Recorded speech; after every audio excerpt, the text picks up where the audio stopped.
Just Becky Tuttle. Oh, all my favorite people right up. Here we go. All right, we have quorum, so we are going to go ahead and get started. Welcome everyone to the Wichita Area Metropolitan Planning Organization Transportation Body Meeting for Tuesday, February 13th, 2024 at 3 p.m. Glad everyone could make it. And like I mentioned, we do have quorum, so we're going to go ahead and keep moving on with the agenda. First thing on the agenda is approval of the TPP agenda for today for February 13th, 2024. I would entertain a motion to approve. So moved. Thank you. Second? I'll second. Thank you very much. All those in favor, please say aye.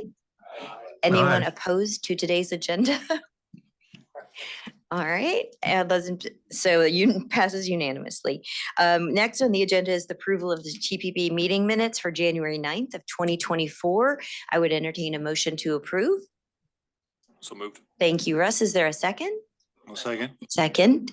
Thank you very much. All those in favor say aye. Anyone opposed? And if you weren't here, you can abstain. Okay, thank you. Thank you very much. Thank you. Welcome. Next, we're going to go into the director's report, and Chad is going to wow us. Thank you, Madam Chair. Good afternoon, members of the Transportation Policy Body. We have a great agenda put together by staff, and we have a few items to report to you. The Long-Range Transportation Plan, the Metropolitan Transportation Plan, MTP 2050, an update for you, and as well as Safe Routes to School planning assistance. We were given homework by Commissioner David Dennis, so we want to report to you what progress we made. So Danny is going to start with MTP progress. Let me request Danny Lasher to present. Thank you, Dan. Thank you, Chad. So I'm going to start with the Metropolitan Transportation Plan 2050. On the screen, you will see a graphic of the key parts to creating this plan. So anything that is outlined in gray is something that we've already completed. So you can see that the things that we completed in 2023 were that we conducted public engagement round 1. We issued the call for projects, and then we gathered expected revenues for fiscal constraint analysis. And then currently, we are working on public engagement round 2, which began on December 1st of 2023 and will wrap up on February 29th of 2024. We have a survey that's available on our website at wampo.org/MTP2050, and that will be available for a few more weeks. And during this public engagement round, we have attended several community events and locations such as the Lord Steiner, holiday pop-up markets, a Wichita Thunder hockey game, a women's ICT Aztecs soccer game, and then a Kansas Day celebration at the Hayesville Community Library. And then looking ahead, in 2024, we have some more things on the agenda to complete. So we will move into project selection and prioritization. We will conduct the next public engagement round, or round 3, and then we'll draft the plan. And then that will move us into 2025, where we will have our public comment period and then plan approval by May of 2025 for the MTP 2050. Any questions? Okay, thank you. Thank you, Danny. I think next we have Safe Routes to School. So Danny, so just I think we presented last couple of meetings at the TPB what progress we made, and Danny is going to elaborate more. The 2 items we did. One is we identified more funding so that all schools can be incorporated into the development of the plan. That's number 1. And then number 2 is collaboration with school districts and jurisdictions is the second part. That's ongoing. So that's what Dan is going to update you. And then we identified like up to 500,000 from a couple of 2 sources of the grants that I'll share with you soon. So Danny, go ahead. Okay. So like Chad said, last time we talked a bit about this. Last time we looked at the 14 school districts that are within the WAMPO region. And so this table here lists all 14 of those school districts again. And then this graph shows the breakdown of the types of schools that they have, and then the total number of schools all the way over there on the right. The school districts that are in black are the ones that have expressed interest in Safe Routes to School so far. And then the rest we are going to be communicating with and reaching out to get as many involved as possible. Okay, any questions on that? Or Chad, would you like to elaborate? Go ahead. Yeah, a little bit more, Danny, because some of our members we didn't see in the past couple of meetings. So I think the $500,000 that we identified for this plan comprises two parts. One is transportation alternatives. This is the funding from TIP, the Transportation Improvement Program, and then 300,000 from Consolidated Planning Grant, part of Unified Planning Work Program, UPWP, that we hear a lot. So these two combined makes that total, so that TPB members gave the staff the homework to get all school districts in the region in the development of this plan. So the timeline for this also is a couple of years, like starts somewhere in 2024 and then goes into 2025 as well. As Danny shared, some of the school districts are ready and some of the jurisdictions are ready, and those will start first. And then those who are getting on board onto this plan, that will be later part of 2025. So that's just an, and to make this happen, we had to amend Unified Planning Work Program in conjunction with staff at Kansas Department of Transportation, KDOT as well. Allison Smith had been great in helping, these amendments and all that. So in the next couple of meetings, Dan is working on getting those amendments to you. UPWP amendment is the changes that to incorporate these changes that we're discussing today. This also helps to elaborate on consent agenda. One of the items in consent agenda that we'll touch base again is D3. That has that Safe Routes to School, 200,000 from transportation alternatives that Allison Smith was great in making things rolling and making it happen. So, KDOT and WAMPO is going to have that agreement of the 200,000. So before, your secretary, me, signs it, we seek your approval on that consent agenda as well. So that's about Safe Routes to School, and Danny and I are here happy to elaborate more if you need it. Yeah, of course. So Danny, you had mentioned that the school districts in black were the ones that expressed interest. I know that's what's showing on the slide, but in our It's red. handouts, it's actually red. So Oh, And- okay. I and it's- apologize. and it's stated correctly in the handout. So I just wanted to clarify that. So. Okay, thank you. Thank you So for pointing that I was going to ask the same thing. So the ones in red are the ones that have expressed interest. Correct, Okay, yeah. Correct, yes. that's why he gets paid the big bucks. Yeah, Okay, thank you. thank you. Thank you, Danny. Yeah. Madam Chair, next item we have is, the Regional Transit Implementation Plan and automatic bike pit counters. Both of those items, Dora Gaio is helping to elaborate on this. Dora. Thank you. Good afternoon. I'm Dora Gaio, Transportation Planner here at WAMPO. So we're in the process of developing the Regional Transit Implementation Plan. And at the moment, we are doing our public engagement. And I'm excited to share that we will be hosting 3 public meetings next week, a week from today on Tuesday. And we'll have a morning, midday, and then a evening. And they're at different locations. So the first meeting will be at the Pathway Church in Goddard from 11:30 to 1. And then we have our second one, which will be a virtual meeting. It'll be at 3 p.m. And then our third meeting will be in Bel Air at the Rec Center from 5:30 to 7 p.m. And we really encourage you to share this with colleagues, family, and friends, especially with this plan that we want to, find those missing gaps throughout all communities in our region that are, missing that transit connectivity. So if you could please share that, we would really appreciate it. Any questions, comments? Thank you, Dora. Could you make sure that this gets sent out to Yeah, us? yeah. Yeah, and then I can try and connect like with Bike Walk Wichita and the Health and Wellness Coalition and other entities to make sure they put it out on their social. But if you send it to us, I'll make sure it gets to the City of Wichita Communications team. Yeah, of course, definitely. We're definitely thinking of doing that after this meeting. Awesome, thank you. And then just a little update about the automatic bike pit counters. RFP, I'm excited to say that we'll be releasing the RFP tomorrow. So be on the lookout for that. it'll be open for about 15 days, and then hopefully we get some good proposals in, and then follow that up with some interviews and get those counters going. Any questions, comments? Did you have a question? Oh, I was scratching. Be careful.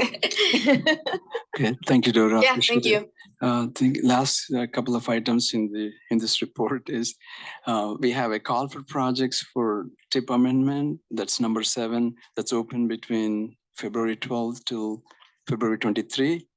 And then also want to update you on we received the projects submitted from various jurisdictions for both long range transportation plan as well as tip, and staff is working to compile all those projects. And then, this week and next week, coding all those projects in mapping and various software, and then utilizing those to develop a technical scoring criteria, and then submitting all those lists to the project selection committee is what is happening right now this week and the next week until the end of the February. And then from March onwards, staff will coordinate with project selection committee to have meetings to review those projects received, and then also present the fiscal constraint that staff will analyze, like, when we forecast revenues, what is the limitation of the funding available so that the list of projects are less than the funding available and forecasted. So that is called fiscal constraint analysis. So staff is going to put all those together, funding costs and fiscal constraint analysis, mappings, and all the information that we received from the project's sponsors. So we appreciate all jurisdictions sending those. So that's the status on that, and we'll next meeting we should update you when those meetings are, that project selection committee, when they're reviewing and things like that. So any questions? Happy to elaborate. Okay, Any questions for Ted? With that, thank you, Madam Chair. Excellent. Thank you so much. Thank you to you and your team for an excellent report. Appreciate it. Next, we have consent agenda. You can see there's 3 items. I have asked Kelly, our fantastic legal consultant or legal, I don't know what your term is, legal queen, to help us. There's one item that I just want to make sure, in case everyone didn't thoroughly enjoy the agenda packet, that we highlight just to make sure you understand a bylaw change, because it's going to be important for the next vote, next agenda item. So Kelly, can you just give us a quick update and make sure everybody's up to speed? Sure. Thank you. Happy to know I'm a queen too. That's put that on the business card. Yeah, the bylaw changes is something you've been talking about for quite some time. Originally, WAMPO's bylaws said that if you were the vice chair of the TPB, you were also the chair of TAC, the Technical Advisory Committee. And then at some point, people realized that was kind of difficult for some people. That wasn't necessarily the right people who wanted those jobs at the same time. So we changed the bylaws and said that they were separate jobs and that you couldn't hold the job at the same time. Well, that doesn't always work either. So the bylaws that are before you now say that you can be the TAC chair and the vice chair, the TAC chair and the vice chair of the TPB at the same time, but you don't have to be. So if you pass these bylaws, and it changes both the TAC and the TP bylaws to say that, and that's the only changes that are in there. What you can do when you have your election later, just like next on the agenda, is you will have, you can elect your chair, you elect your vice chair, and you elect your TAC chair. But your TAC chair and the vice chair you can nominate the same person for both those jobs. Everybody following that? Yeah, the executive committee met on February 1st, and we felt that this was, I know it's gone one way, then another, now this is the 3rd change, but, and I talked to some other past chairs. I talked to Commissioner Meitzner, and I talked to Commissioner Dennis and some other folks. Everyone kind of agreed that this felt like gives this body the most flexibility. And then it also encourages people to be involved in a way that, you know, we didn't want it to be prohibitive, that if somebody couldn't do both, they wouldn't feel that they could have a leadership position, right? And because some people maybe don't want to be TAC chair, but they want to be vice chair. And some people want to be TAC chair, but they, you know, or vice versa. So we felt this just gave the body the most flexibility to be able to provide good leadership. Anybody else want to contribute who was part of that discussion? Happy to hear it, but good. Okay. All right. Any questions for Kelly? I think The I pushed queen. that. Sorry. All right. With that, thank you, Kelly. I appreciate that. And thanks for making sure that there was some foundation for why we decided to make that decision. So regarding the consent agenda, I would entertain a motion to approve. So moved. Thank you, Russ. Is there a second? Thank you, Ben. All those in favor, please say aye. Anyone opposed? Passes unanimously. Thank you. Next, we have public comment. Is there anyone with us either in person or virtually who would like their 3 minutes on stage to let us know their thoughts?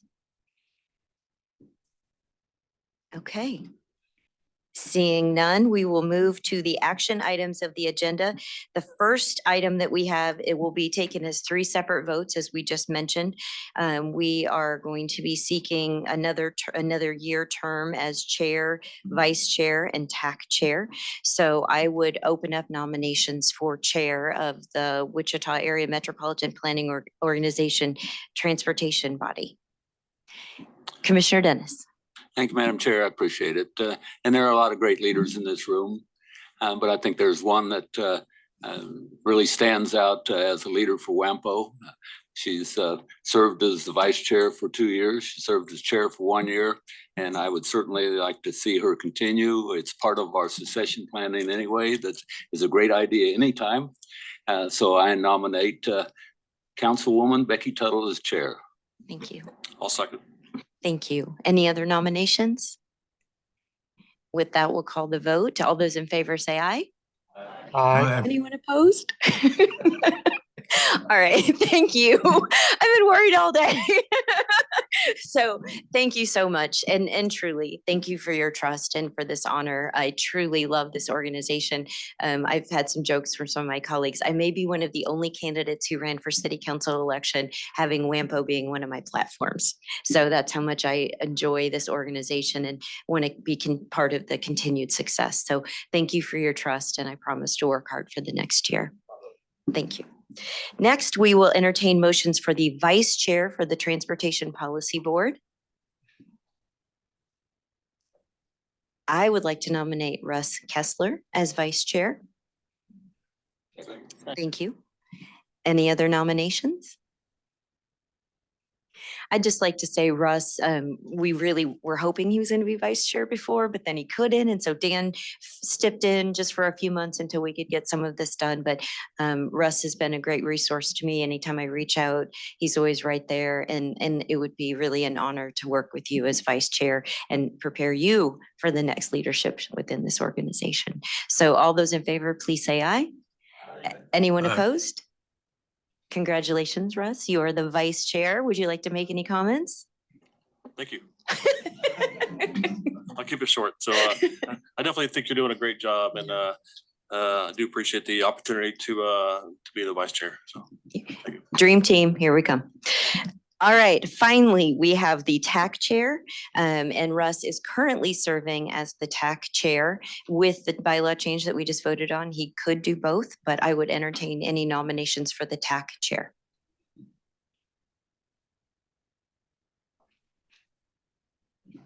So clarification, if we want Russ to be the TAC chair, do we need to nominate him for this as well? You are exactly correct. I'll make a nomination that Russ Kessler be the TAC chair.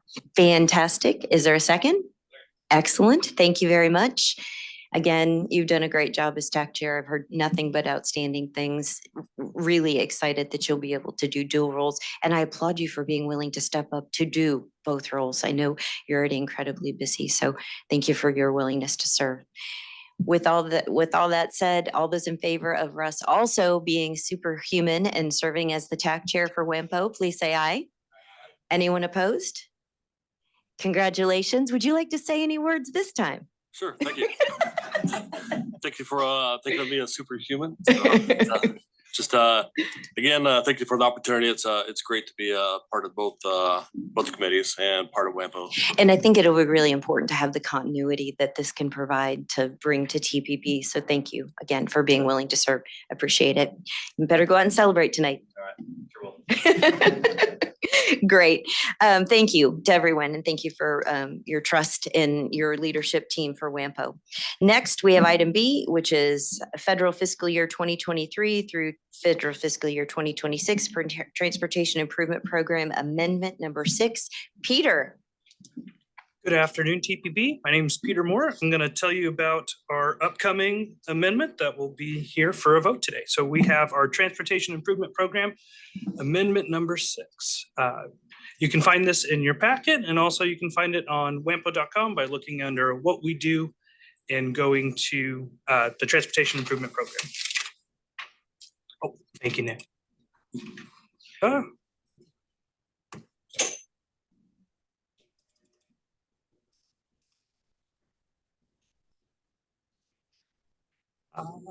There we go. Okay, so before you, and you have this map in your packets as well, you can see all of the different projects in that amendment. There is a total of 8 projects that are part of this amendment. There's 5 new projects and 3 with modifications that will require TAC TPP approval. In addition, we'll give notice that there was 8 other projects that had administrative adjustments that can also be found on our website that we're giving notice to, but don't necessarily require any TAC or TPP approval. So we'll go through those projects here. So first we have, for all these WAMPO projects, they all happen to be sponsored by KDOT. So our first project is bridge number 132 on US 54 in Sedgwick County.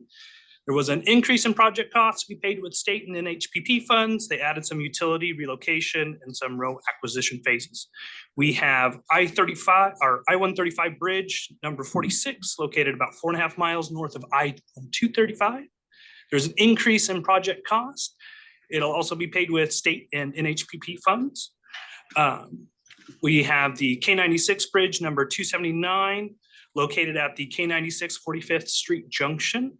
That is a new project. We have another bridge project, I-135, bridge number 11 on the northbound K-15 to I-135 ramp over Gypsum Creek. It is also a new project. We have the K-96 in Sedgwick County upgrade from 4-lane to 6-lane. That was a modified project. There was an increase in project costs, also to be paid with state and NHPP funds.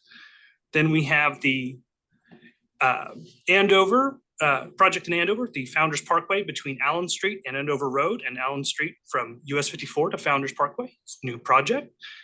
Again, another one in Sedgwick County, the west lanes of North 119th Street West, also a new project. Sedgwick County again, we have the west side of North 119th Street West and north of the Kansas and Oklahoma Railroad in the city of Maize, also a new project. So again, 8 total projects. The next item we have is how this affects local, state, and federal funding changes. This is available for your review within the packet. And importantly, normally I'd have another slide where we talked about the suballocated funding program, but for this particular amendment, there were no changes to WAMPO suballocated funding. So before we move on to approval or voting, Amendment 6 does meet all the federal requirements. So public comment and review period has been completed. It is consistent with the current MTP, Reimagine Move 2040. It's fiscally constrained and adds about $15.5 million in funding to the TIP. So that brings us to our action items. So we can approve the federal fiscal year 2023-2026 TIP amendment as presented, not approve the amendment, or approve with specific changes. TAC recommended the TPP approve Amendment 6 as presented. Any questions for Peter? Everything went well at TAC, right? Yep. Awesome. Okay. With that, I would entertain a motion to approve. Move to approve. Thank you very much. Is there a second? Second. All those in favor say aye. Anyone opposed? Thank you. The motion passes unanimously. Peter, we're gonna have you stay right there and talk about the urban area boundaries. Okay, so I'll try to go through the background a little more quickly because we've gone through it a couple times, but the urban area boundary, it's the region and MPO serves must contain an urban area boundary distinguishing urban areas from rural areas. This is the current UAB last established in 2015. The urban area boundary is revisited after the establishment of an updated census urban area by the US Census Bureau after each decennial census. That's in the light blue, and it's overlaid on the current urban area boundary. The urban area boundary must fully contain the census urban area. And in certain areas, the 2020 census urban area extended beyond the current urban area boundary. So leaving the UAB unchanged was not an option. And I'd want to mention the implications for funding. So again, as we've talked about before, surface transportation block grant funds can be used on urban minor collectors within the urban area boundary, but not on rural minor collectors outside the urban area boundary. Non-suballocated transportation alternative funds from KDOT can be used outside the urban area boundary, but not inside. Whereas WAMPO suballocated TA funds can be used in any part of the WAMPO region. To simplify that bit, there's a few roads that this would possibly make a difference for, but I just want to reiterate, for most projects, this really wouldn't apply. The primary stipulation for being part of the WAMPO suballocated program would be being within the WAMPO boundaries. That's the one you want to be in, which we all are. And so some bit of backstory, a proposed new urban area boundary was developed with input from our committees and in correspondence with our partner agencies. The proposed UAB was presented to TPB in November of 2023, and they had questions regarding a large extension of the UAB to Rose Hill. That is on page 57 of the packet. Ultimately, in November, the TPP approved the proposed urban area boundary, provided that WAMPO staff revisit the subject in the first quarter of 2024 to clarify the inclusion criteria. After that, further collaboration and review of the UAB guidelines between WAMPO and partner agencies, KDOT and FHWA, has led to the conclusion that the extension of the UAB to include Rose Hill is not reasonable at this time. And just to follow up on our promise to look at those guidelines, they're kind of summarized here below. So the UAB must contain the census urban area, attempt to include whole municipalities, must form one contiguous shape, should follow physical features that can be identified from the ground, such as roads and waterways. And finally, generally, not substantially extend the urban area boundary beyond the census urban area unless the additional area is expected to urbanize within the next 5 to 10 years. So it's kind of showing the area and our starting point. This is just a population density map around the Rose Hill extension. On this map, just kind of showing our process, I put the 2015 urban area boundary and the census urban area overlaid where it was. And this would be our starting point for coming up with the new one following those guidelines.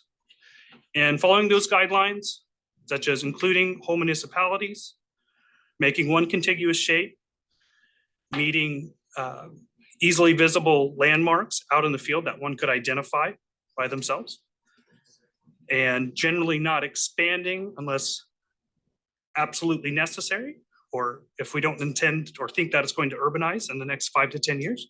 We develop this boundary, and following those same guidelines, we develop this boundary here, which finally brings us to our action items. We can approve the proposed new urban boundary as presented, not approve, approve with specific changes. The TAC recommendation was that the TPP approve the proposed new urban area boundary as presented. Commissioner Dennis. Oh, thank you, Madam Chair. I appreciate it. And as you recall, last November, several of us had some concerns about what was happening with these boundaries. if we were going to include large swaths of the county, why weren't we including other large swaths of the county? And I think the right decision was made. I appreciate WAMPO staff coming back and taking a look at it, working with the state on this and coming up with something that's a lot more reasonable. So I am very happy with what the outcome of this is, and I would move to we approve. Thank you. Thank you very much for that. And I'll go ahead and second that. I had several conversations with Mike Moriarty from the state, and I think everybody's in agreement that this is the best way to proceed. So thank you for your comments and for your motion. We have a motion and a second.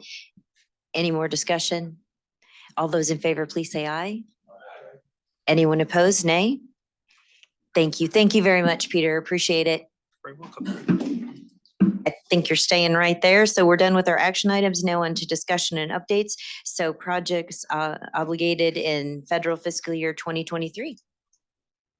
Yeah, so I'm going to talk about our annual listing of obligated projects, ALOP for short. So the annual listing of obligated projects is a federally required document developed every year by WAMPO staff. It contains a list of projects that had federal funds obligated for their completion in the previous federal fiscal year. That's from last October to September 30th of 2023. So I know many of you probably know this term very well, but if I'm going to talk about an obligation document, we should define what obligation is. So what is obligation? In between a transportation project being a program to receive federal funding and the transportation improvement program, and federal funds being received for the project, the funds need to be obligated.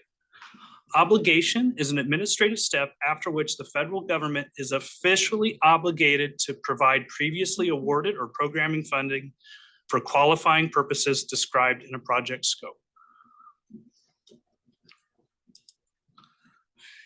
And I just want to mention a couple things about this list of annual listing of obligated projects. So it includes all projects in the TIP that were obligated federal funding in the past federal fiscal year. So October 1st through September 30th of 2023. Importantly, a project may not have any dollars awarded through WAMPO's suballocated federal funding program, but will still need to be included if it had other federal dollars obligated from other sources. The amounts in the annual listing of obligated projects show federal funding that has been obligated for a project in a specific federal fiscal year. So anything from last year, maybe it perhaps got stuff in previous years, but it just shows what we had from the year prior. On occasion, a project may be completed without using all previously obligated funds. So it had funds obligated to it, but it didn't quite use all the funds that are obligated. So this would be represented by a negative number.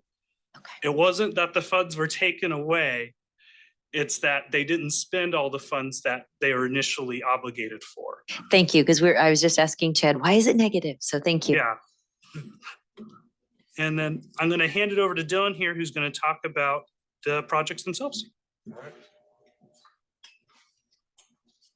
Thank you, Peter. I'm Dylan Kozar, Engineering and Data Analyst here at WAMPO. And Peter mentioned that projects can have either suballocated funding or non-suballocated funding. The ones here highlighted in green have suballocated funding. So as you can see, the Zoo Boulevard project, the Meridian from Ford project, West Street, Harry to Pawnee, and the two Wichita Transit projects have suballocated funding to it, and the rest do not. And lastly, while I'm on the slide, I would like to add that the projects outlined in red cannot be mapped since they are regionally based projects. And now moving on to the map.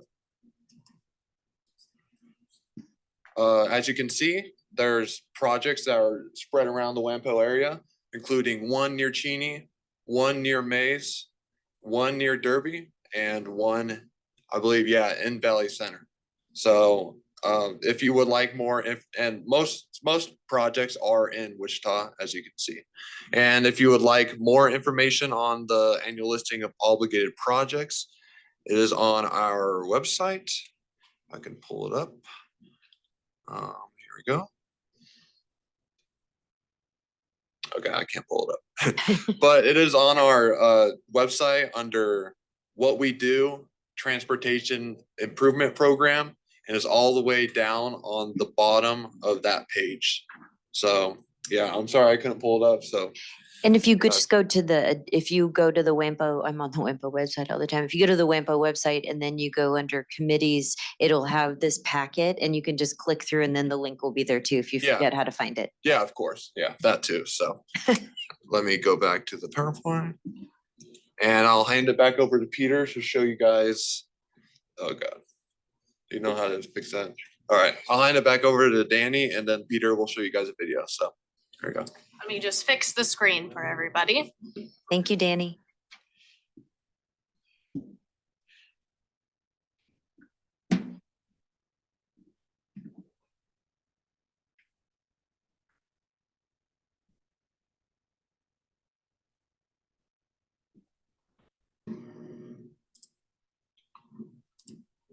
Here we go.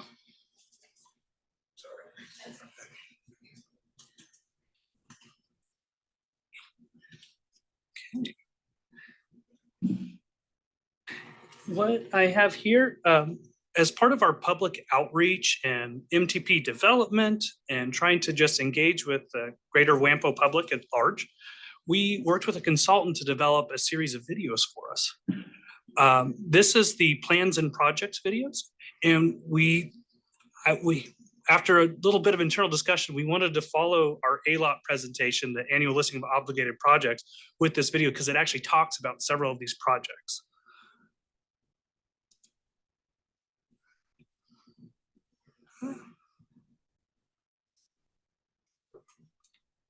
Oh no. Appears we don't have sound.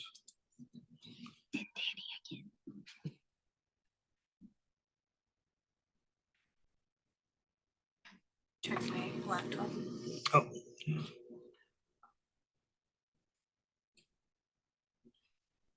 Economic future. Don't do that. No. It's okay. So, yeah. Well, sorry for the technical difficulties. I don't know. We might have to put a pin in this for a moment. Yeah, it looks good. It's quite well made. I was quite excited to present this. But yeah, I'm not sure how to make that.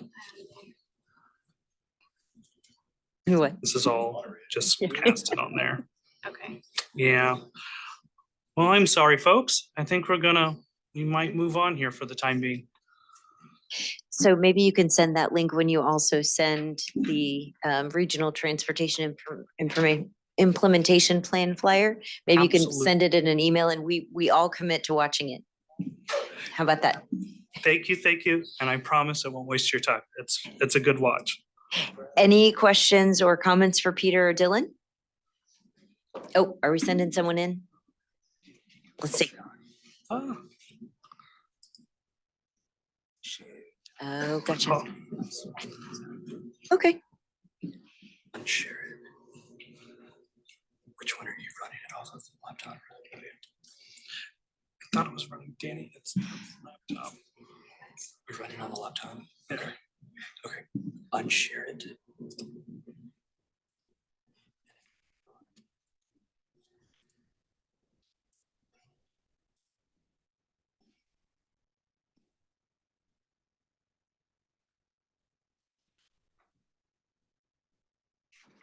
Transportation is more than just roads and bridges. It's the lifeline of our communities, connecting us to work,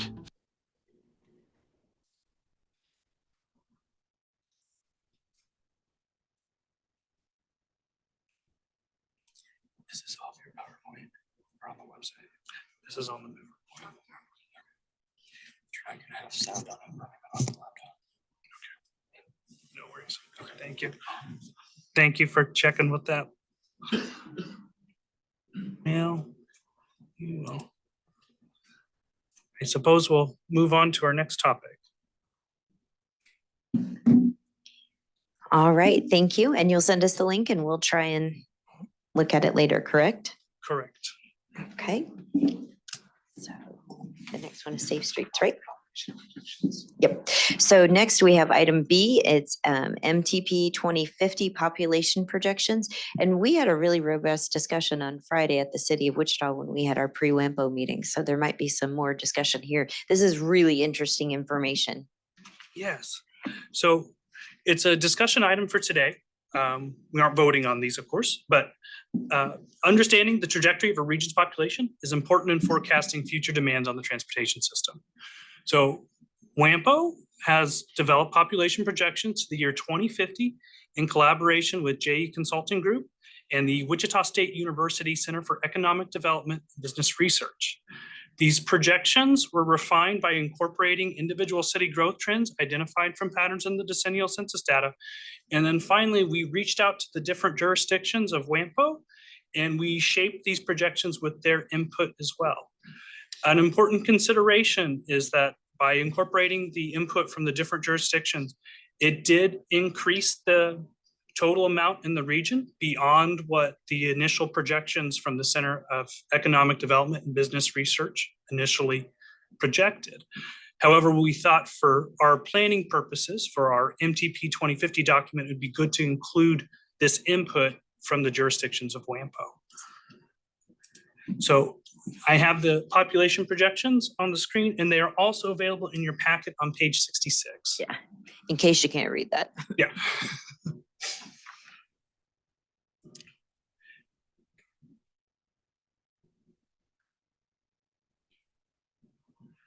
And then I would invite any questions.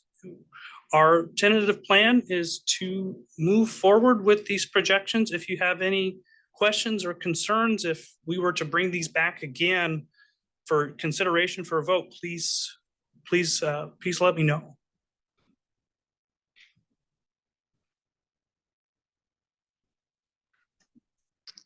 Just a quick question. What's the purpose of having these projections? I mean, these are pretty long range projections, but just help us understand that. They're for the Metropolitan Transportation Plan. So it extends to the year 2050. So as part of that plan, and again, because population is an important part of transportation planning, we've developed these projections. Every 5 years, there's always an opportunity to revisit and fix. Every 5 years, these are updated as part of long-range transportation plan.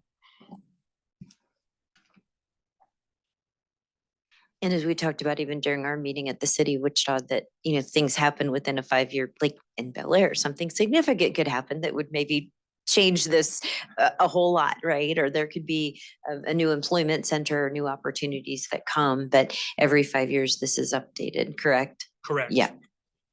But I bet I can imagine where you're tracking. So it's based on what we know today, right? And kind of taking a crystal ball look at 2050 and the 5-year increments in between.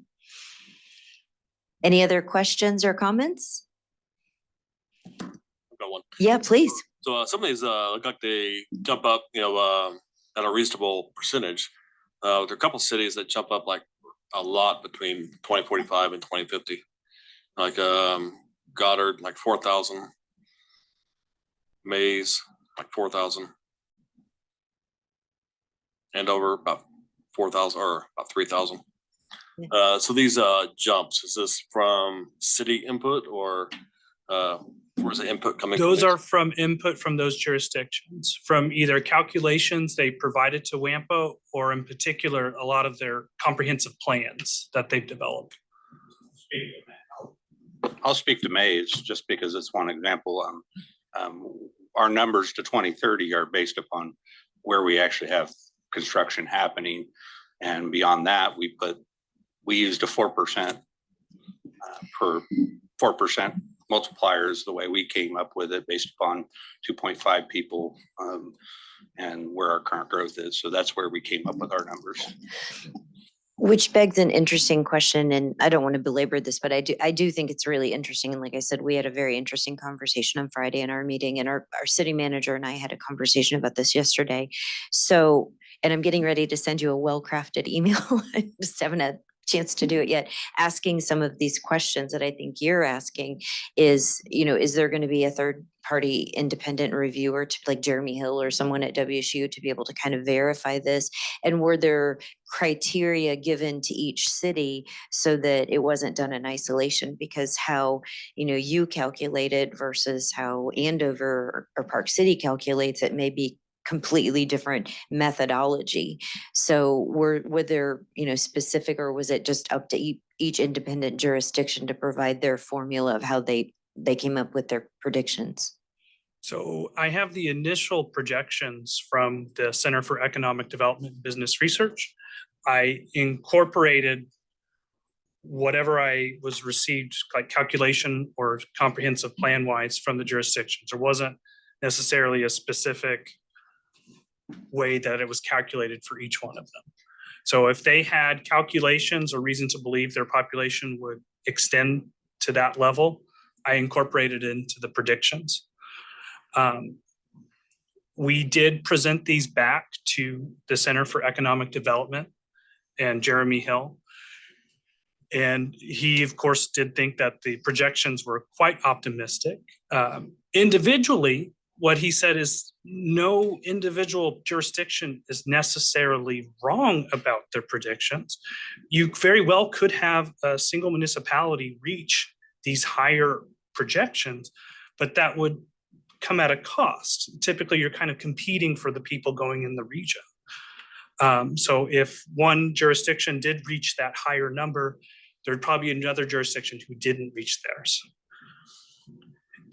Oh, sorry. No, I was just going to ask, does CAMCO have any guidance on this? Or it just seems, and I'm not questioning it, and I'm, again, just curious. I ask questions about things I'm curious about. It just seems a bit kind of nebulous that each of the independent, 22 different entities on this body, and each one could have done it a little bit differently. I'm not sure that's wrong or right, but I'm just curious to know, is this how every planning organization does it? Just that they let each jurisdiction come up with their own predictions? From looking into that, it's varied. Okay. MPOs have many different ways to go about it. And so far as our thought process, we wanted to create a planning document that had input from everybody. Which I love. I love that. However, going through the process, if we do want to match the projections that were initially done by the Center for Economic Development and Business Research, it would require that some people give up population, and you will create an almost adversarial relationship where if somebody says their population is going to increase, somebody else's would have to go down. That is something that's doable, but if necessary, we could, but that would always come out of a cost of having that rather what could be a painful discussion at times. And I don't think if somebody's population goes up, that means we have to assume somebody's goes down. I mean, maybe not people are moving from, I'm just making this up, Goddard to Mays. Hopefully they're going to Goddard from California, right? And they're growing their population from other areas of the US and not just poaching from one another. But just a thought. Oh, thank you. I suppose I was talking about if we were trying to reach the original total proposed by the center. Yeah. We would have to limit it that way, but. Sorry, Peter, I'm just a data geek. So Ben, did you have a question or a comment? Yeah, I do have one question here regarding the population projections and how it impacts the long range transportation planning. Some communities are built obviously more on a community basis or population housing. Other communities are larger scale business districts. When we're talking about long range transportation planning, for instance, Park City has a lot. We have the casino coming in and expansion along those lines. How does that play into the planning? Because it's not just the population that's impacted. It's going to be the people needing to get to communities for jobs. Sorry. Thank you, Ben. That's a great question. And yeah, Peter and I were discussing about that as well this morning and yesterday. I think, it's Metropolitan Transportation Plan looks at, the traffic forecasting was the primary objective for the WAMPO's perspective. how this Metropolitan Transportation Plan going to shape up is we'll have an appendix where there's a forecast of traffic trends and traffic volumes on roadways. So it's a primary objective, how this is going to impact. And then, even those roadways, the volumes would help us make the decision on should this be 2-lane road, should this be 3-lane road, or should this be 4-lane road, those types of decisions. In the big scheme of things, those decisions are, they are on the positive side. If it's the higher side, it's okay to be on the higher side for the planning purposes. And even the threshold between making decisions between 2 lanes and 4 lanes, there is a good cushion. These would not directly impact those decisions at all. So it's overall, from the perspective of Metropolitan Transportation Plan, these changes are not detrimental at all. But from the perspective of accuracy and doing the right thing, this is a good discussion. And I'll just speak to the 25, 30 numbers that we had. We think we were already at those numbers based upon growth we've had. So, the numbers we knew were correct, that were already there for 25 and 30. So. Good comment. I think I'm so hard not to call you chair. Commissioner Dennis has a question or a comment. Thank you, Madam Chair. I do have a little question because it says Sedgwick County and unincorporated areas in 2020 is 36,400 and so, and it's going to shrink to 5,607 in the unincorporated areas, and yet we continue to have development in unincorporated areas. So I don't understand that huge 30,000 reduction in people in the unincorporated areas. So it sounds like, Peter, if I understood what you said, that each of us submitted our data. Is that correct to you?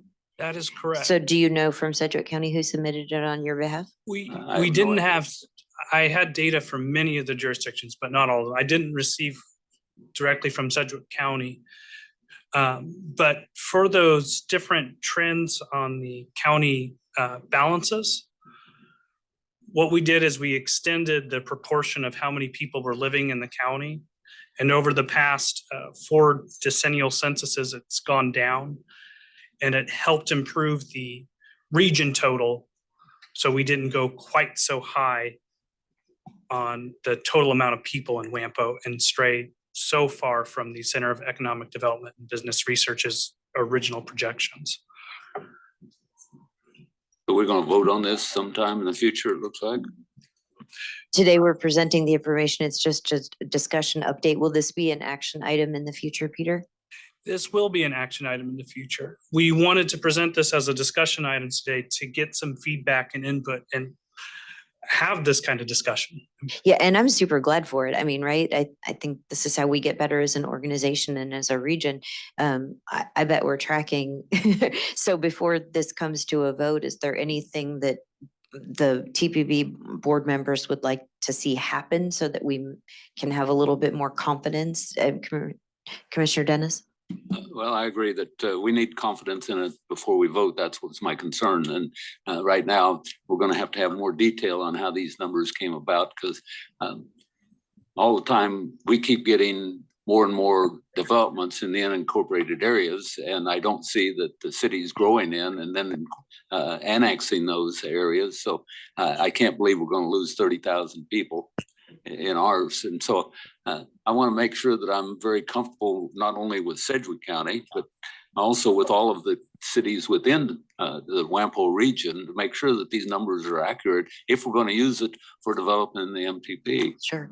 And Peter, this is a question that I probably should know the answer to, and I apologize, but for the different jurisdictions, who did you reach out? Like, for example, for the city of Wichita, or for Sedgwick County, who did you reach out to ask for the data? We reached out to representatives from all 22, including the counties. I incorporated the ones I got feedback from, which ended up being about 6 different jurisdictions. Okay. I must have missed an email. I'm sorry. I don't remember seeing the request for the data, but I think I did for staff wise. staff. Okay. So it went to maybe TAC members. Okay. Okay. Fantastic. Okay. As it should. Great. Okay. Well, I'd like to have a follow-up conversation with you, Peter, and I think you would probably welcome feedback from any of the other TPB board members who might have questions or concerns beyond this. Certainly. Yeah, because I'd really like to see when we come back for an action item that, you know, there's a bit more clarity and a bit more confidence so that we can make a good decision, since this really is very important, a very important foundation for other decisions that we have to make in the future. Mhm. Well, thank you for letting us put you on the hot seat. You did a great job. Oh, thank you. Anything else for Peter before we let him breathe? All right, thank you. Oh, Chad? I just want to commend Peter.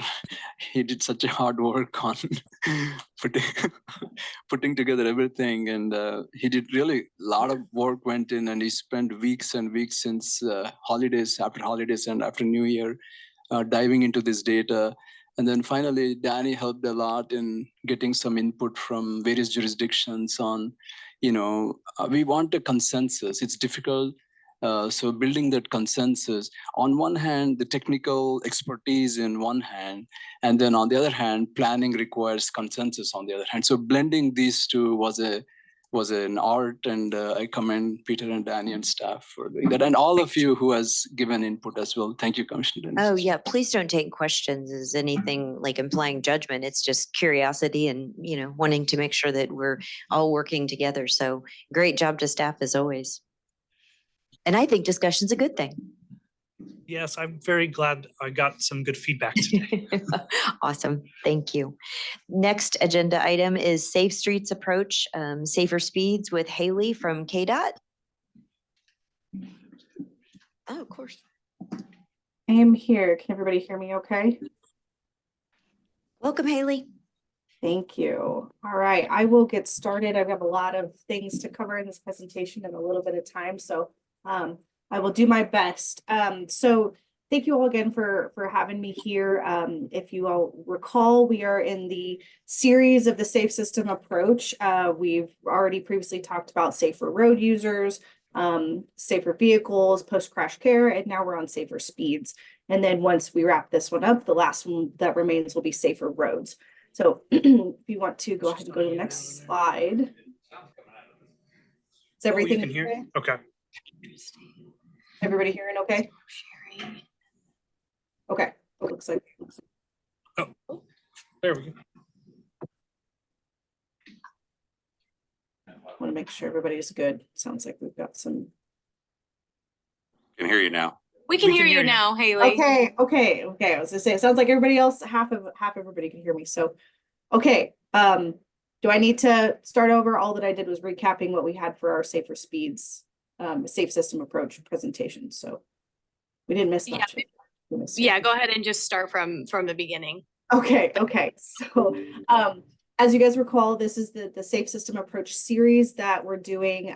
We started off with kind of a preview with Federal Highway, and we've been doing each element of the safe system ever since. So this one is safer speeds, and we have one more after that, which will be safer roads. So you'll be hearing from me in a couple of weeks again on that one. So if you want to go to the next slide. So a couple of things I'm just going to go over today. Again, there's a lot of information, but we'll try to get to as much as I can. Highlight on the safe system and how it relates to the safer speeds element, what the current practices and legislatures are within Kansas and KDOT, what the impacts of speed are, and then some speed management strategies. And then I have one slide that's kind of going over some area and regional specific data for you all. Next slide, please.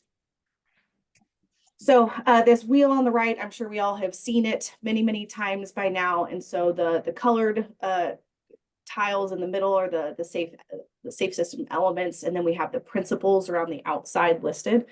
For safer speeds, the key principles that we're focusing on are that responsibility is shared, that safety is proactive, and the redundancy is crucial. On the left, there's some icons there that if you haven't had a chance yet to see the Federal Highway's proven safety countermeasures, I highly recommend you just look that up. There's a whole list of them, but these are the ones that are listed specifically for speed management strategies. And they come with like a one-pager output document with some stats and some applications that you can use in these. So next slide, please. I won't read through all of the slides that I have, but one of the things that I want to highlight here for the Safer Speeds objective is the context appropriate roadway design. I think a lot of us are experiencing that, especially coming through COVID, that people feel more inclined to speed. And so if drivers are comfortable speeding, then they certainly will. And so we need to design with the context in mind, design with how we want the speed to be reflected. So if you have a high vulnerable road user roadway, we need to design to make sure that the vehicles aren't comfortable going how we anticipate or that we want them to be. But this is also combined with you know, the targeted education, the outreach, and of course, enforcement with that as well. Next slide. One of the big things to talk about with the Safer Speeds objective here is the kinetic energy. It's something that hasn't much been talked about before, but it's definitely not a new concept. But the safe system approach recognizes that there is a direct link between safe speeds and our ability to survive a crash. So put very simply, that humans are just unlikely to survive any high-speed crashes or high-speed impacts. So if we can adjust those speeds and accommodate for our human injury tolerances, then we can achieve a safer system. And we can do that in many different ways, but three of them being reducing the impact forces themselves, providing additional time for drivers to stop, and improving visibility for drivers as well. Next slide. I wanted to highlight very briefly here that the National Roadway Safety Strategy kind of has these dashboards that exist online, and they outline some of their actions related to the NRSS strategy action area. So these ones right here are showed specifically for the safer speed element there. So if you do have a chance, again, there are a ton of tools out there, but this is one that we can kind of dive into, and you can see some good examples to apply within your regional area. Next. So if you need some light reading, here are some legislation that you can go read that are related to the speed limits. But overall, what I wanted to point out here was that the DOT and local agencies have the authority to conduct studies and use our engineering determination to change or set speed limits. And so these all provide guidance to do so. Next slide, please. So KDOT, our current speed setting practices in all reality are pretty outdated, to the fact that we rely pretty heavily on the 85th percentile. And when I say outdated, I'm not saying that that is a bad way of doing it. But again, as I mentioned before, people are driving the way that they feel comfortable. So the 85th is what it's telling us is that 85% of the data the drivers collected are comfortable driving a certain speed.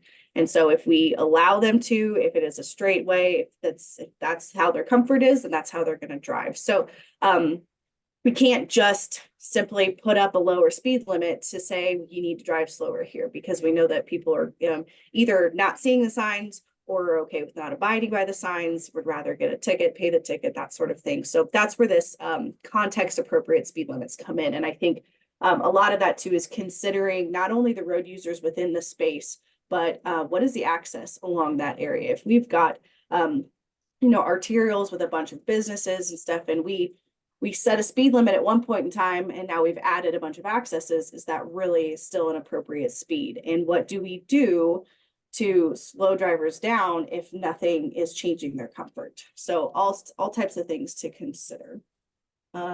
Next slide, please.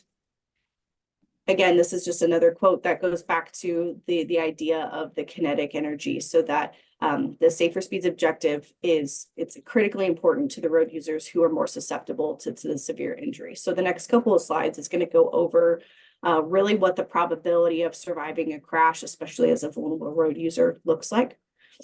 So the next slide, please. I really like these next couple of slides because I think they really put it into perspective, and I'm a very visual person. So basically what this is showing is that there's a direct relationship between the speed at which a vehicle traveling and the likelihood of the survival of a person being hit. So on the far left here, you've got a 9 out of 10 pedestrians are likely to survive if they're hit by a vehicle in the 20-mile-an-hour zone, while it drastically drops to 1 out of 10 if you are hit somewhere around 60 miles an hour. Next slide, please.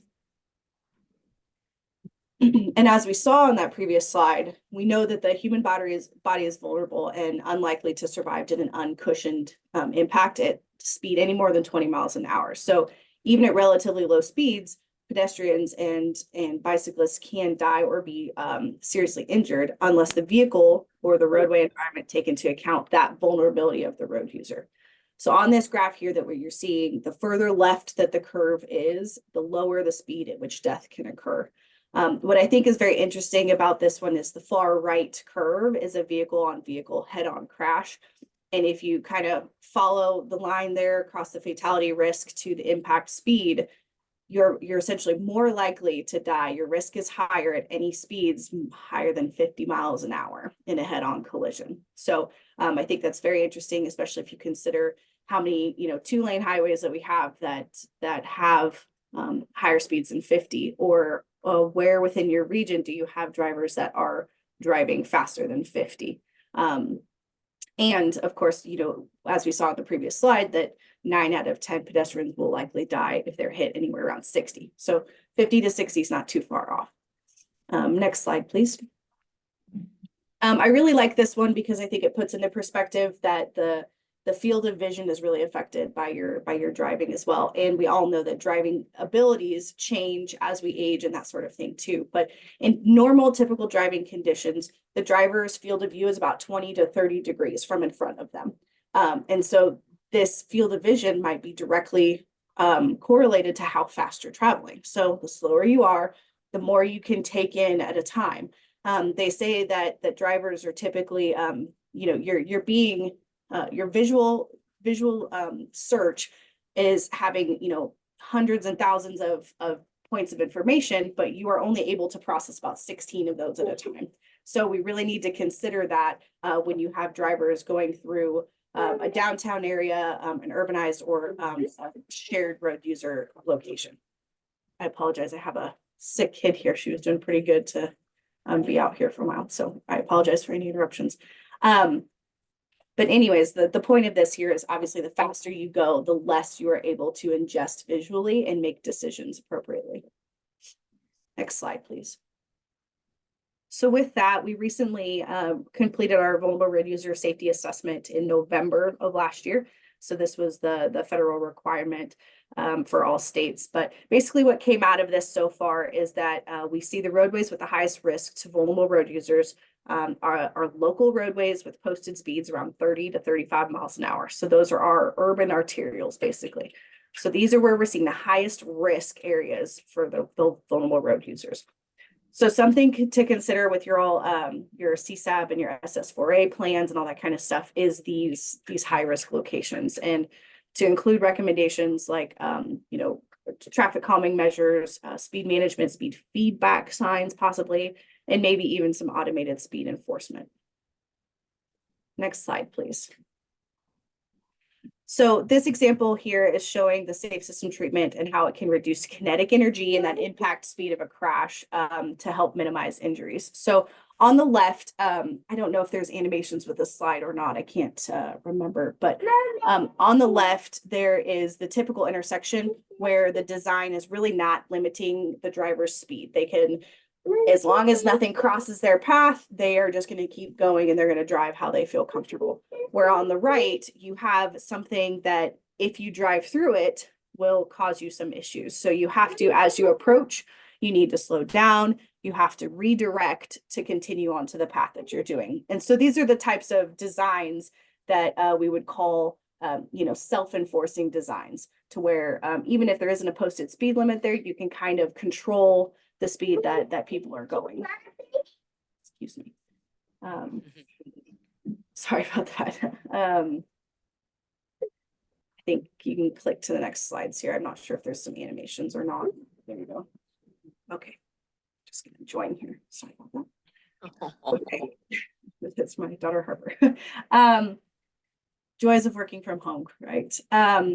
Okay, so the next slide here, I really wanted to point out this publication to you all. It was recently published last month, so it's brand new. But I am a sucker for, PDFs and things that are well formulated and drawn out to really simplify all of these concepts.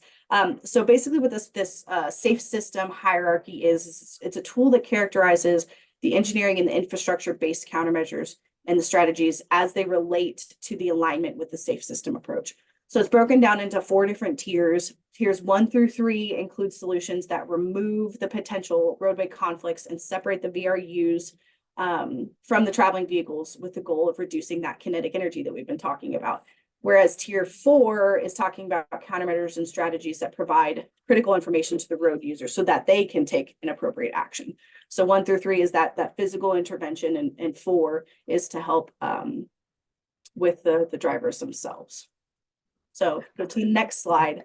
You'll see I've got a couple of screenshots here that show how they're separating these into those 4 different tiers. And so all of the items that are listed are those proven safety countermeasures. So if you're, depending on what tier you're trying to target or what category, whether it's the ped bike or the intersections, you can kind of look to see where those goals are. And then that PDF will kind of outline all these projects for you that you can get some good examples from. So I highly recommend you looking at that document. And I do believe it's linked in the slides. So next one here, before we wrap up. So again, as I'm a very visual person, I just kind of want to walk through some of these before and afters that are also listed in that document that I showed you. So the top right there was New York City, where they used separated bike lanes with parking lanes and a buffer.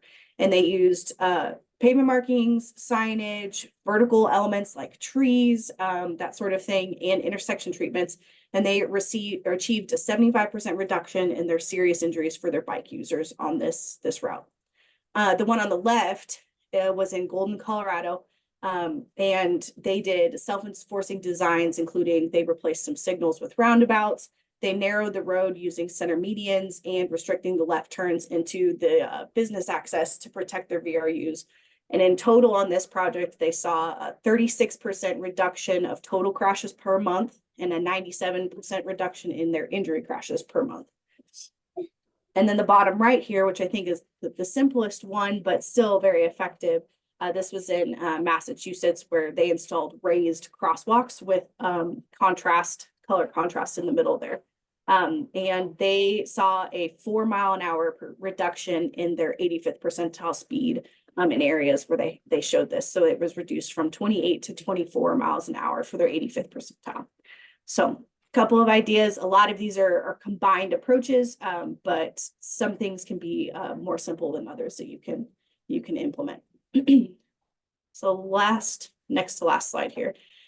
This is the data slide here from our DTZ dashboard. I realized that there is no filter for the WAMPO area, so I started with just Sedgwick County just to see comparison of what the data looks like. And basically what this is showing is going to be just your speed related crashes. So this was our most recent years, which was the 18 through 22 data set. In the state, there were about 7,700 fatal and serious injury crashes. 1,300 of those, that 1,333, were coded as speed related crashes. So of that, 422 were speed related fatalities and 1,264 were speed related serious injury crashes in the state. Okay. So then the next bullet is the Sedgwick County crashes. So out of the total crashes in Sedgwick County, that was 1,362 fatal and serious injury crashes.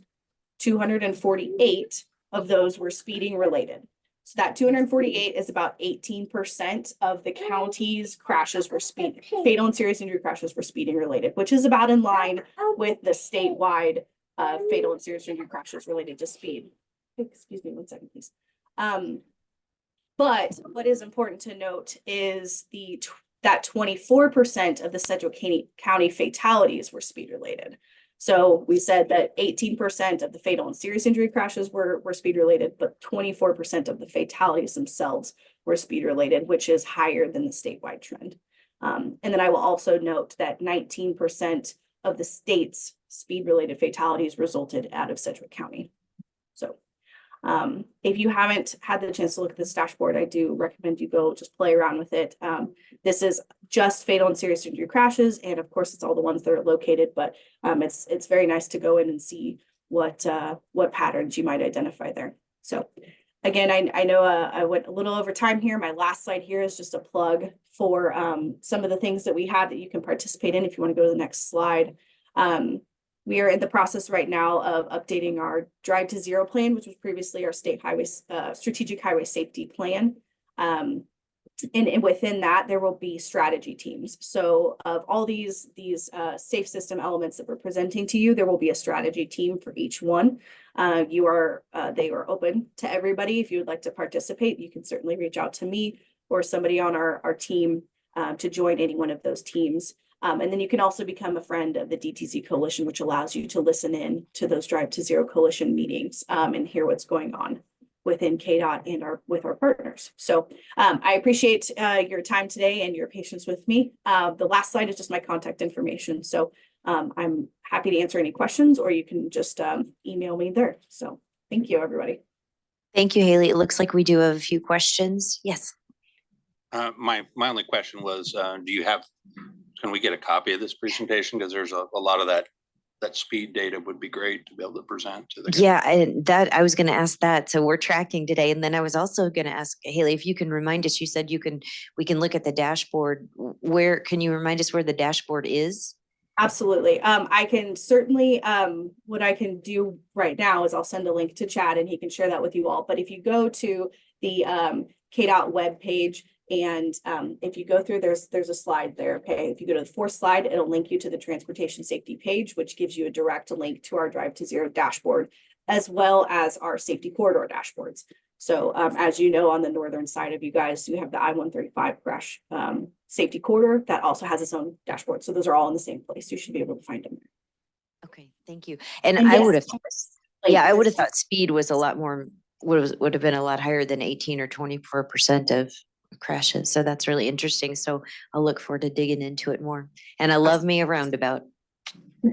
Yes, and it's great. It's something that I think is going a long way now, but there are so many strategies and tools out there that I definitely encourage you guys to look at some of those resources that I provided, and happy to share any more that we have too. Any other questions or comments for Haley? All right, well, take care of your family. Oh, yes, sir. Jim. Yeah, I did want to ask, do you have any good public service type information on roundabouts and their safety so that could be shared with the public? Yeah, that's a great idea. I do think we have some, depending on what you're looking for, if it's tangible pieces like, brochures or anything like that, I can certainly reach out to our traffic engineering folks. But I do think we have some like YouTube videos.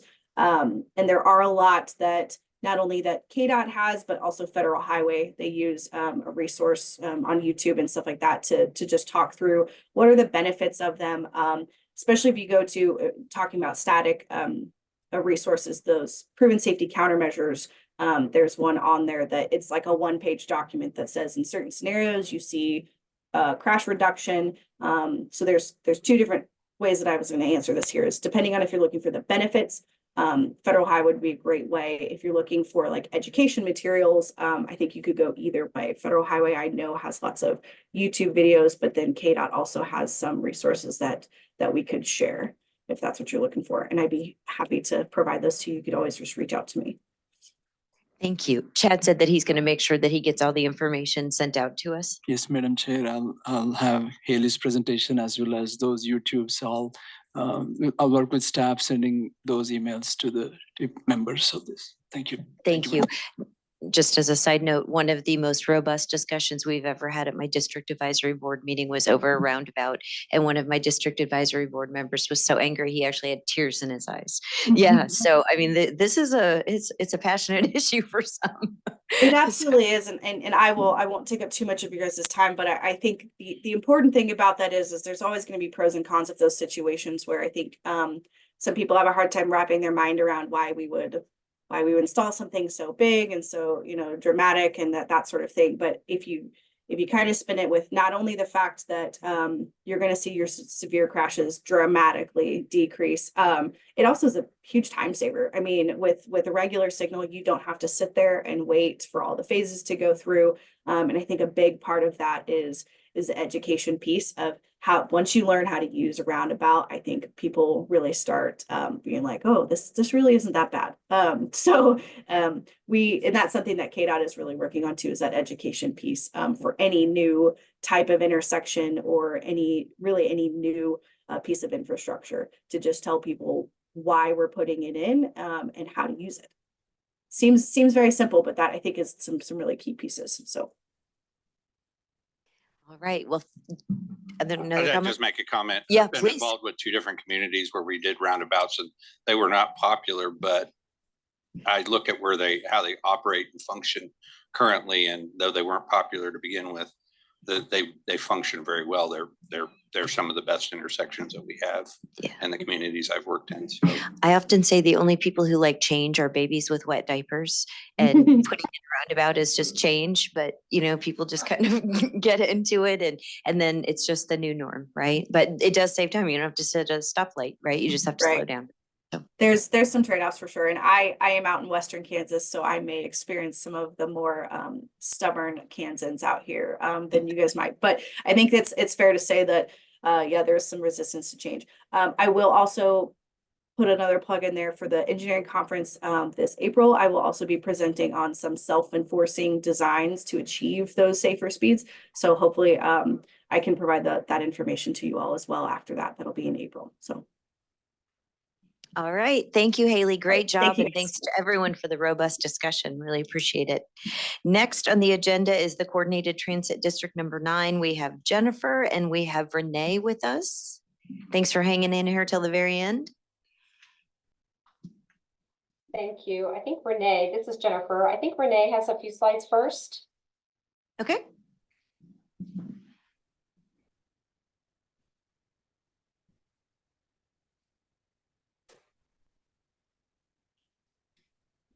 Maybe.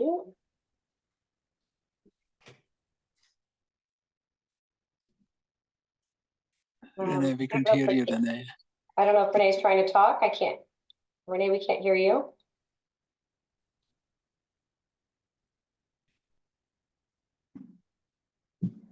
Well, I can share if Danielle is up for getting through some slides.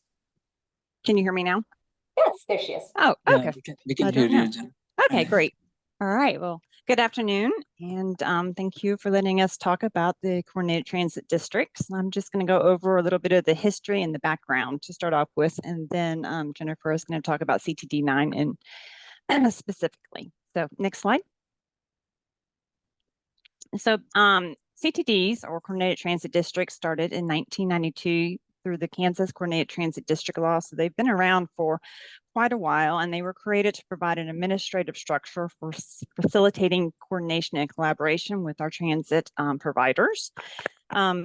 In 2010, with T-Works, KDOT received additional funding support for public transportation, and part of that was that we needed to improve efficiency and availability of rural transit service throughout the state.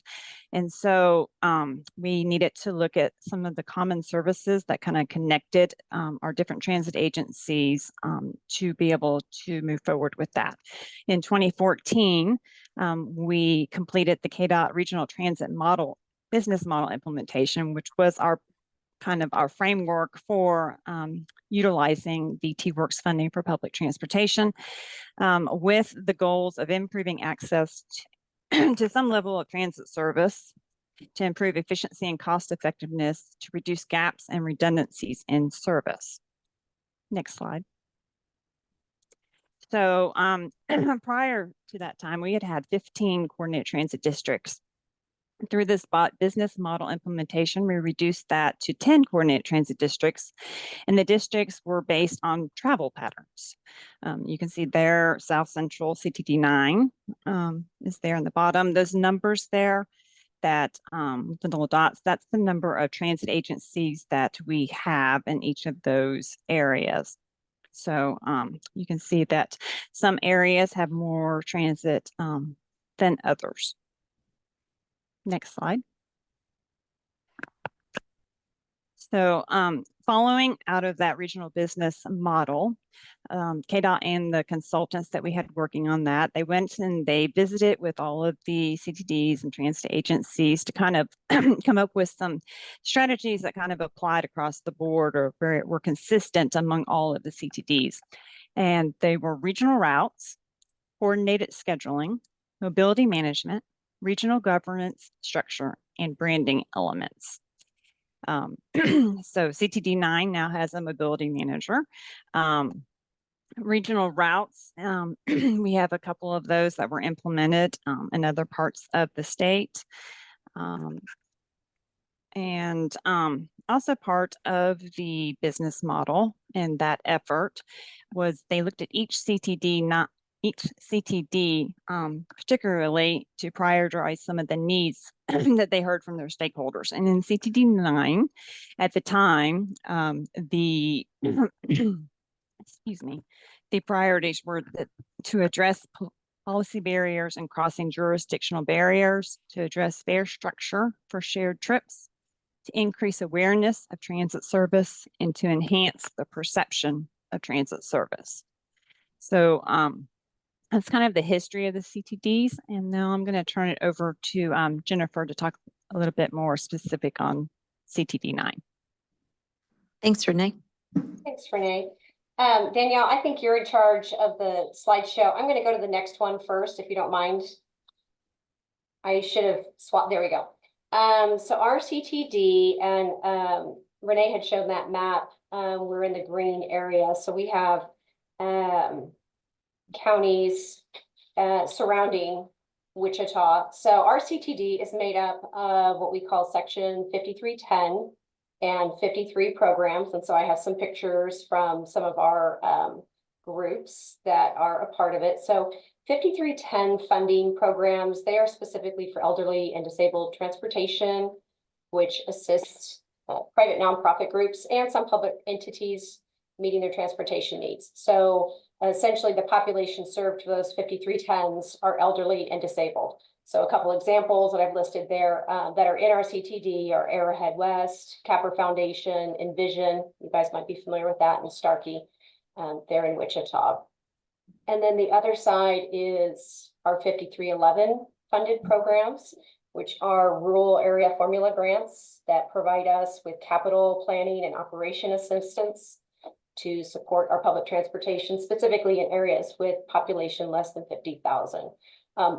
Also, the population served is general public. So that's going to include elderly, disabled, and general public. So anybody can use a 5311 program. So listed examples like Butler County, my county, I'm with Harper County, South Central Kansas, Twin Rivers Developmental Supports, and Future Unlimited. I will say we also have associate members in our CTD who don't have voting, but they don't receive federal or state funding under 5310 or 11, but they still provide transit services. So specifically, we call them NEMTs, non-emergent medical transportation. So people that might have a private van service for Medicaid or VA, those kinds of things. So we do have some other associate members that comprise of ours. So if we go back to my original first slide, sorry. So the purpose, we have 4 integral purposes of our CTD, of our transit district. So primarily it's to enhance the coordination and management of our funding for public transportation services and specialized services. So our funding passes through, for those 5310s that I mentioned, we have one 5310 that all that funding passes through, which is Wichita Transit. And for our 5311s, all the funding passes through Sedgwick County. So for KDOT, that's a 1-point piece of contact for financial pieces. Another purpose of our CTD is to serve as a coordinating body for information and referral about within our transportation providers for needs of older adults, persons with disabilities, and other populations. of special interest. So again, the counties that we're specifically talking about are Butler, Cowley, Harper, Harvey, Kingman, Sedgwick, and Sumner. We also provide, one of our goals is to provide information and referral exchange within the membership. I've been with Harper County for 3.5 years, and this CTD has been so integral for us to be able to make the connections for people to have the transportation that they need and to make sure that we're able to give them viable information on how they're going to get moved around from place to place. So I know that I have used the contacts within our CTD multiple times here in Harper County. So also another purpose of our CTD is representation of interests before government agencies, councils, and commissions. We are required to meet quarterly, and right now we do that via Zoom, and we have made a couple of dual meetings. So the advantages, if you'll go through 2 slides. Advantage of a CTD regionally, like I mentioned, partnerships that meet the needs of riders in our district. We are paratransit service providers who provide personalized door-to-door service needed for disabled and elderly that a fixed route doesn't offer. So we're able to coordinate needs with the service providers within all these different counties. And CTD 9 is an opportunity to learn from and share with other providers about transit policy. We're all constantly talking about our fleet management and best ways to do client care, policies, those kinds of things. If it's possible, Danielle, to go back to Renee's map of Kansas. I'm sorry, I'm really putting you through your paces. Thank you so much. I asked Renee to put this map in there because even though it doesn't necessarily show our CTD really tight, I love this graphic, and I showed this to our Board of County Commissioners because all these gray areas, which comes out to 25% of the counties in Kansas, don't have access to public transportation. So I think this is a really important graphic to see where there's voids in availability for the ability to move for medical appointments, for just daily living. So I think it's really important to see, at least in our CTD, we're pretty rich in representation for communities that have vested interest in the well-being of our public and residents and the overall livability of our communities. And I think as you guys are looking at those maps for density, population density and population growth, it's easy to see, I think this plays into why these are livable areas and people want to be here. So they're not going to be isolated when they're living in this cluster of counties. Does anybody have any questions about CTD 9? Any questions? I might just make what I think is an interesting comment. When I'm looking on the chart on page 67 under Wichita Transit, it's the only one that says children and students. Not only do we have a robust partnership with UST 259 and WSU Tech, but also WSU. And last week on our consent agenda item, we had a partnership, our renewal agreement with WSU. In 2019, we went from about 25,000 rides annually with WSU students to last year over 200,000 rides. And I can get anyone the more specific data, but it just shows that we're trying to make a very intentional effort for the next generation of ridership of public transportation in Wichita and within the community, and really focusing on that student population to help with that. Any other questions or comments? I guess my only question, Yeah. due to Sedgwick County, do some of these programs here, do they go countywide or they go into Wichita like Derby's program? Does it, do you know, does it? Everybody is a little bit different. Everybody has their own things. I mean, I'm in Harper County and we go up to 70 miles. So we're in Wichita. We come every Monday, Wednesday, Friday. We've got clients that go to dialysis. So that's a guarantee that Monday, Wednesday, Friday, my bus is going to be in Wichita. So some of these programs do, some have limited certain days. Like I said, we're 70 miles, so we could go to Hutch, we could go to Wellington. We're going to Wellington on Thursday, really flexible. So a lot of those programs, I don't think Sumner County has the WALT that's actually run by Futures Unlimited. which is kind of an unusual situation, but they only do it once or twice a week anymore. And I think during COVID, some different organizations might have started revamping some of those. And with the cost of gas, when we had that really bad spike 2 years ago, it was really tough on a lot of our budgets. KDOT was very supportive and really helped us out. But a lot of these programs, to answer your question, yes, absolutely go into Wichita and other metropolitan areas, specifically usually for medical. Thanks, Jennifer. Any other follow-up or get what you needed? I'd just say that, you know, I was in McPherson County before here, and I was in Barton County and before that. And I think those are critical programs for small communities because, and I've seen for the last 5 years, we saw a major uptick in programs being utilized. We had the senior center provided bus program, a mini bus program, and then we also had subsidized taxi programs. So they're incredibly important. I think they're getting used more and more from that perspective. So being able to create some connectivity between the county, I think would be great value. Work with City of Wichita on some of theirs. And I know, for example, in Mays, the bus comes right by, but any way we can form good connections there and be able to make sure we have that connectivity, I think is a good thing. Excellent. Thank you for your great comments. Appreciate it. I don't see any more comments, Renee and Jennifer. Did you have anything else, Jennifer, you wanted to wrap up? No, Becky, I just wanted to thank you guys for the invite and letting us come and explain ourselves to us. And Chad's on our is in our CTD as well, so he sits in on our meeting. So WAMPO is also a part of that. Thank you. Thank you very much. Have a great day. Thank you. Thank you. We will go into committees and partnership updates, just super quick. Under executive committee, we met on February 1st and discussed with bylaw changes and some other things that came here. Our next meeting is May 2nd at 11 a.m. Again, all of our executive committee meetings are open to the public. They're held right over here on the second floor in the MAPD conference room. So feel free to join us. We'll be there May 2nd at 11 a.m. KDOT, Nick, do you have any updates or anything you'd like to share with us today? And then did I see Pat too with KDOT on? Did I? Madam Chair, Allison Smith with KDOT. I'm here for Mike.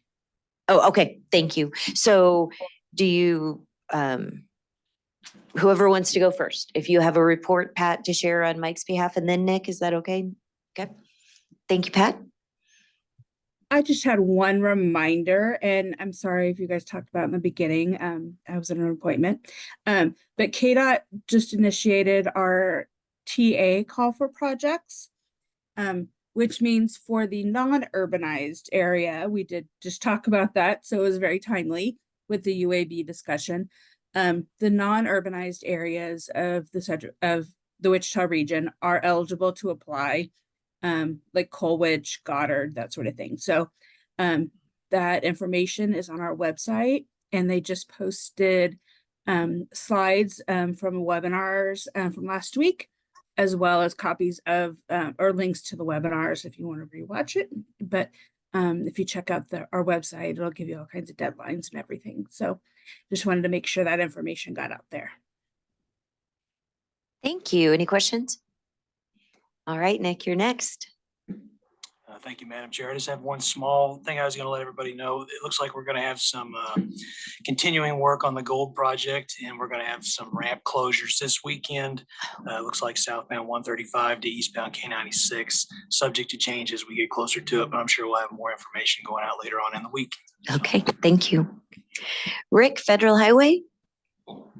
Thanks for joining us. Yes, thank you, Madam Chair. Great to see you all again. Just a couple quick updates. First off, a big thank you to Haley for the presentation about the safety programs that are being advanced, and especially mentioning the National Roadway Safety Strategy. We have a lot of initiatives happening around Kansas, obviously in the WAMPO region, but there's just such a strong coalition happening here, Drive to Zero, that KDOT and Vanessa Spartan has been leading. So I know there's an event coming up at the Capitol as well to talk about that. I did want to mention that at the upcoming Kansas Transportation Engineering Conference, which will be August 9th and 10th, there are plans for the Federal Highway Administrator, Shaylin Bott, to be here in Kansas. He's going to be a very quick trip, but we are planning for him to provide the closing remarks at the KTEC on April the 10th. So just wanted to mention that he will be briefly here. We are looking at a couple things in the Northeast Kansas area. Otherwise, we are still filling some positions. Our planner position, that's moving forward. That's all I really have at this point. Any questions for me? So, Questions for Rick? Hope to make one of these meetings in person. Yeah, we'd love to have you come back and see us. All right, seeing none, just real quick for some other business. Don't forget, Economic Lifelines and Transportation Day at the Capitol is March 6th. So I know some of us from the city will be traveling to Topeka that day. And then also we are going to have a couple new members representing the city of Wichita starting next month after elections in November and some changeover. And one of the things that we've done with the city of Wichita and with the WAMPO staff is have an orientation for them. And I know Sedgwick County Commissioner Chairman, Ryan Beatty also did that with us.